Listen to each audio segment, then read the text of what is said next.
Hello and welcome to the Top Agent Podcast. My name is Costa and I chat with top real estate agents to discuss their successes, tips, and marketing strategies. This podcast series is brought to you by Web for Realty, the leading provider in real estate marketing tools to grow your business. If you're looking to attract leads, build relationships, and close more deals, go to webforrealty.com to learn more. In this episode, I'm speaking with Sterling Wong, the broker of record and principal at Search Realty. Sterling launched Search Realty back in 2012 and really made his mark in the real estate game through his online focus and tech-saviness. Search Realty was just ranked the #1 fastest growing real estate brokerage in Canada and was just named in Maclean's Growth 500 list of fastest growing companies. We chat about everything from online marketing, the recent Supreme Court ruling on TREB, and much, much more. I had a really great time chatting with Sterling, and this is an episode you want to listen to in full. So here it is. I hope you enjoy. All right, Sterling, thank you so much for joining me today. I really do appreciate it. I was really excited for this call. Yeah, no problem. Glad to be on. Awesome. So Search Realty was recently ranked #1 fastest growing real estate brokerage in Canada and ranked number 38 on Maclean's 2008 Growth 500 list of fastest growing companies. First off, huge congratulations on that. That's such an amazing accomplishment. Thank you. Thank you. Before we do get into that, can you just tell our audience a little bit about yourself and your background? Sure. Yeah, not a problem. I started my real estate mortgage career in 2005, became a mortgage broker, and then a couple of years later, got my real estate license with RE/MAX, and then I'm from Kitchener and Cambridge area, so when I moved to Mississauga, I didn't have the friends and family to tackle, so the only way I knew how to generate business was online. So at RE/MAX, we obtained one agent. He's still with us, and had admin staff, and kind of grew the lead gen into. A couple of years later, started Search Realty, and then kind of just evolved it. Amazing. So you hit the ground running without no connections, no referrals, just strictly online focused. That's pretty awesome. Yeah, and no capital either. I didn't have the big wallets to push in anything. So everything was sweat equity and bootstrapped in, and that's kind of the philosophy that I brought on to Search Realty, and the whole idea of having an agent succeed without having any friends, family, or capital. Amazing. There's nothing I love more than a nice bootstrap story, something I can definitely relate to. Like, our company's fully bootstrapped as well, still is. So, it's awesome to connect with fellow bootstrappers. That's great. So you launched Search Realty in 2012, right? Correct. Yeah, brokerage is obviously very unique in that it's very online driven, which is a huge value proposition to not only attract buyers and sellers, but certain type of realtors as well. What are some of the biggest changes, and I'm sure there's been a lot, that you've seen in the online real estate space in the last 6 years since you launched Search Realty? Yeah, so what I learned is, at the beginning with RE/MAX and the beginning stages of Search Realty, we generated all of our leads through, organically through SEO. So we had a technique, kind of called it multi-organic. So, the Google, the first page results is 10 results. We wanted to be, somebody typed in Mississauga homes for sale or Toronto homes for sale. We wanted to be number 1, 2, 3, 4, 5, and so on. And we were accomplishing that. And I think I still remember the date. It's April 26, 2012. There's a Google Panda update, and it just, Matt Cutts, he specifically said, we're targeting the real estate industry. So we had to move the ship into an entirely different direction. We kind of picked ourselves back up in the SEO game, and but it wasn't enough. So we shifted towards paid advertising through Google AdWords. And that was a big shift, and it was a positive shift because that's what gives us the leads on demand. Instead of waiting for your search engine results to show up, it takes a long time. With AdWords, we're able to get up there the next day. Yeah, no, that makes sense. So that's interesting. So would you say most of your online traffic and leads now are paid instead of organic like it once was? Yeah. We're revamping the site, so I don't want to put too many resources into the site until it's after a lot of research and analysis of what's going on with real estate and the search engine results. I noticed the backbone. There's a certain infrastructure that's required. So until we're currently working on building that infrastructure, and then we'll be putting more resources in the organic way. But as for now, the paid ads is exactly what's working for us. Okay, perfect. Do you find the organic route just not as effective anymore, or just does it take too long, or is it just more competitive? Any thoughts on that? Yeah, it takes too long. That's one major factor. Like if we, like right now, we partner with Regis and being a Google partner. So if we wanted to open up an office in Vancouver, we can open up an office through Regis. Just call my Regis guy. He opens up an office for us, and then through Google we can generate leads the next day. If I was doing this organically, and I tried to be number one in Vancouver for Vancouver homes for sale, that's going to take a long time, and that's just taking too long. No, it makes total sense. Perfect. One of the big changes recently, sort of sticking to the online world, is this Supreme Court decision that ordered TREB to release the sold listing data. There's obviously a lot of mixed reaction around that decision, particularly with realtors. I mean, I've heard a lot of realtors worried about that decision. What are your thoughts on that?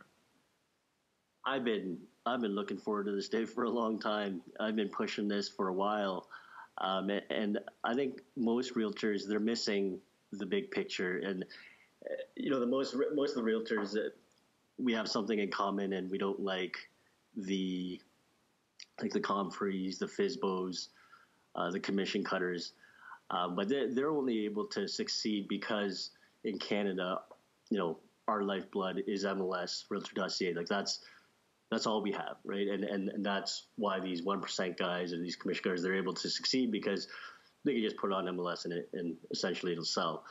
The price is right, et cetera, et cetera. But as in the States, Realtor.ca or Realtor or MLS, if you're a realtor down there and you have a house to sell, MLS is not your first option. It's maybe your third option. You have the Zillow, Trulia, and then MLS. So basically, there's a lot of competition, and it opened up the market. And they've found that they went from 5% average commission to 6% because customers, they've seen value now. So once that happens down here, it's going to open up the competition. That's what the goal was for the Competition Bureau, for the Zillows to come into Canada and compete with MLS, because right now it is only MLS. So if that being said, those commission cutters, they wouldn't be able to afford putting their houses for sale on MLS and on the Zillows. It's going to eat away into the revenue and essentially weed them out. But a lot of realtors, they don't see that big picture. And of course, I see it as an opportunity.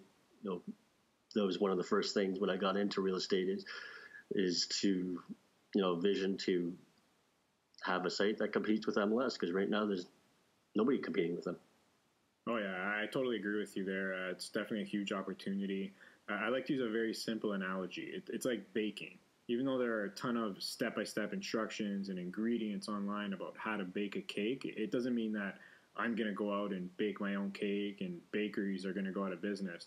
So if a realtor knows the value they're providing and can articulate that value properly, then you're good. If not, you're simply not confident in the service that you're providing and the value that you're giving to your clients. That's how I see it. Yeah, everything's an objection handler, like you said, and I work with a lawyer in the GTA, and they do a lot of transactions for the Remaxes for a lot of agents, not just our brokerage. And I asked her, I said her size, and just out of curiosity, what is the average commission that you're seeing on the listing side? And in Toronto, you see a lot of 1%, this and that. And surprisingly enough, her answer was 2 to 2.5. Wow. Like it was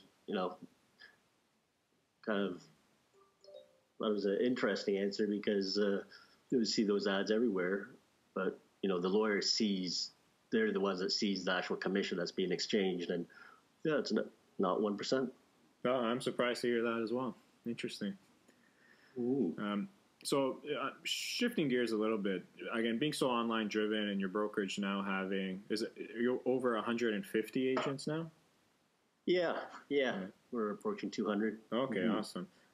What are some of the skill sets you're looking for in agents, and are you kind of selective on who you bring on board to Search Realty? Yeah, we generally ask, aside from the the real estate counsel questions, we have a set of questions. So first, we have to see if there's any kind of conflicting interest that they might have. So there's a questionnaire on that, and then that aside, we look into what were they doing before they got into real estate. Do they have sales experience?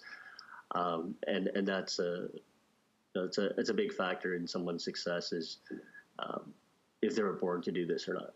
Yeah. Do you look at like their tech savviness as one of the caveats?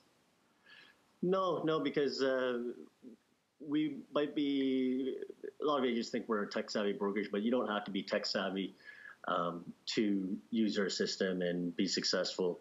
You get the leads, you call them, and you could just leave it at that. You don't have to delve into the tech and tools that we offer. Yeah, I find that's a huge misconception as well, just because things are online driven. I mean, the tools nowadays are super easy to use, right? You don't have to be tech savvy to use like a handful of softwares nowadays. So, yeah, and it's a very small percentage of guys like me and you who are into the tech. Right, so if you just focused on techie agents, you're not going to get that many agents. Yeah, absolutely. That's for sure. So dealing with hundreds, if not thousands of agents over the last several years, what are some of the biggest challenges that you see agents face nowadays? Personal development is by far the number one.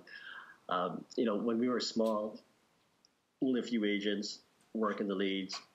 It's always the same agents, and before it was, he's only taking the good leads, that's why he's converting. Now that we're larger, more agents, now they can't see that because it's always the consistent agents who are closing. Sorry, I forgot. So yeah, challenges agents. So you mentioned personal development. Oh, right. Yes. So then, we get a lot of agents who are very gung-ho, excited to hop on, and then when we distribute the leads to them, they don't get called.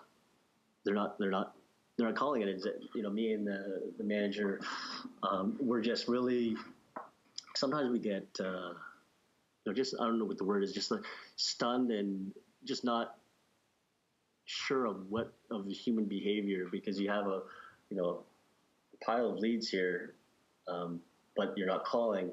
So then it becomes a personal issue, and then we dealt, like, there are key metrics that we look into, the call to appointment ratio, lead to close ratio, all these stats that we monitor each agent's progression, so we can identify where they're dropping the ball. So if they're calling, their call to appointment ratio is really low, it's easy to identify that it's a script or something along those lines. But they're not even calling. So what we notice, that we work, there's a little off the traditional form of training, but we work with a hypnotist. So one of our agents was just afraid to make calls. So I said, okay, go see Irene, our hypnotist. Just 3.5 hour session, and now he's one of our top agents, and he's loving being on the phones, so like you can do years of psychology to find out like why is this guy afraid of being on the phones, or you could go through the back door, go through the hypnotist a few hours later, and now he's loving being on the phones. That's crazy. That's amazing. I've never heard that before. Was that so? He totally changed from being scared to pick up the phone to being a top salesman. Was that only like one session, or was it? Yeah, she records a session so you can listen to it later, like before you go to sleep or whatever. But yeah, there's only one. I think he did 2 sessions, and that was it. That's really interesting. Yeah, like it takes, you have to be open-minded about this. So we can't just offer it to everybody because, not everybody's open-minded to that kind of stuff, right? But the agents there's another agent, similar situation, and she was in the top 3. She wasn't before the hypnotist, but then after she became one of the top 3 agents here. So, whether you could contribute to that or not, but it's got a good track record. Yeah, you're right. I mean, a lot of times, with real estate, just peeling back all the stuff that's in your way. At the end of the day, it's still a sales job, and you still have to have those basic sales traits and those people skills. And you touched on human behavior, and one thing that's probably most underlooked is work rate, and just someone with the right work ethic to make those calls and make mistakes, but pick yourself up and learn and regroup from the failures that you make. So yeah, it's very interesting. Yeah, exactly. Like if you can't train an agent to say, like, if you tell somebody you're going to call them at 8 tonight, you have to call them at 8. If they don't call them, like, that's, how do you train someone on that? You know what I mean? No, I totally agree.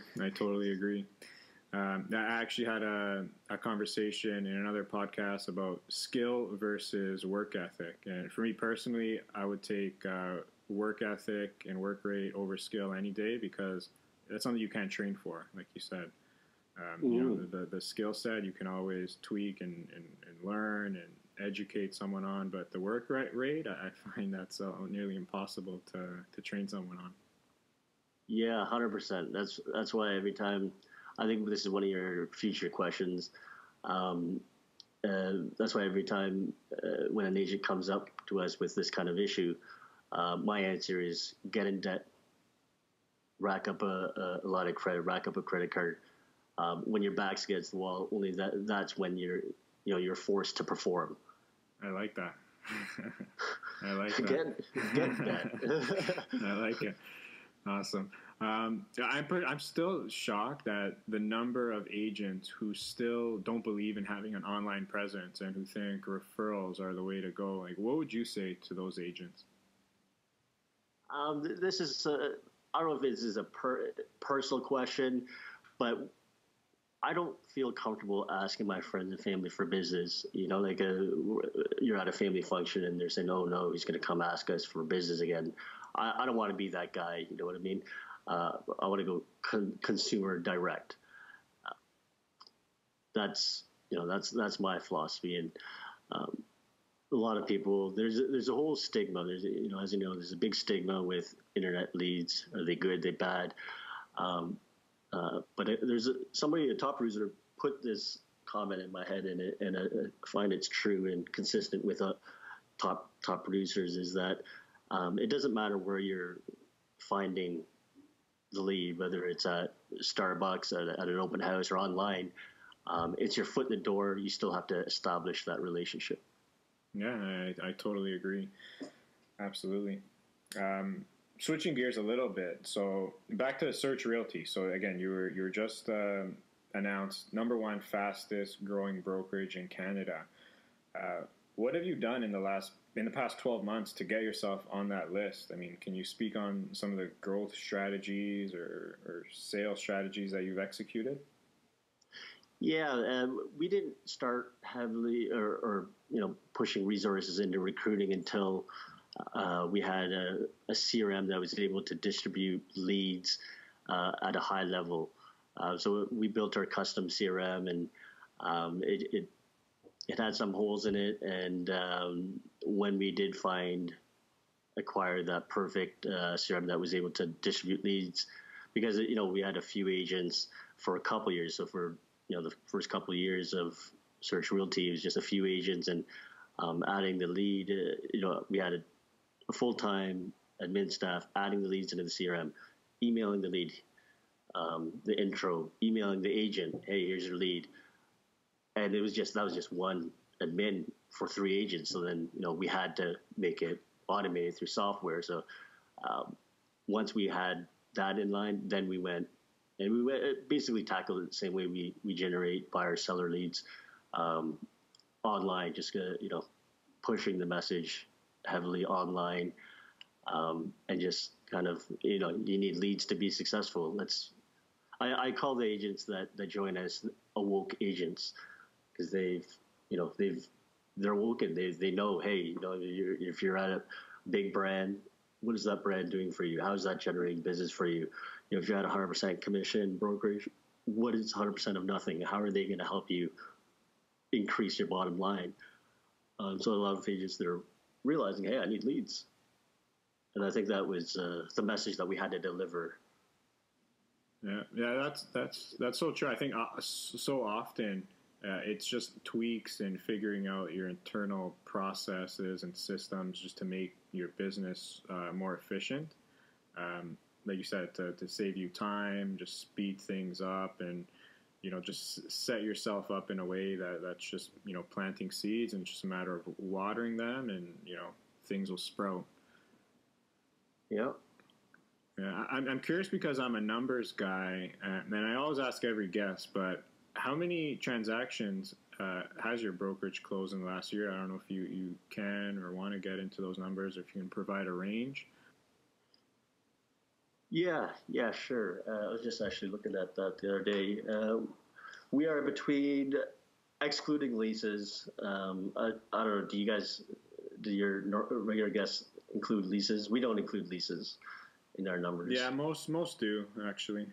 Just an overall. Okay, so we're 350 to 400, excluding leases. With leases, it's double, close to 600. Yeah. Okay, awesome, perfect.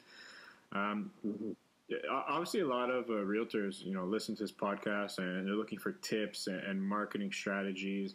And I can't think of a better person to provide some of those tips. Like, what are some of your favorite marketing strategies that have given you the best return that you can share? I know you touched upon, paid ads, but if you can maybe dive into that a little bit or provide any other tips, that'd be great. Yeah. What kind of tips? I like the remarketing. When agents, they get leads, when they purchase remarketing ads through us, that really warms up the call for the agent. The lead is thinking, hey, I see this guy on Facebook. I see that. Maybe I'll answer the phone call this time. That's one of my favorite forms of advertising as well. The remarketing. It's so psychological, and it just builds that brand awareness. I mean, it's when I explain it to someone, it's like, giving the simple analogy, it's the same reason why Coca-Cola will spend millions of dollars to have a Coke bottle in a movie. It works with that just implicit memory in people's minds. So I think it's super effective online for sure. Yeah, and I tell it's like billboard ads or bench ads of today, but at a fraction of the cost.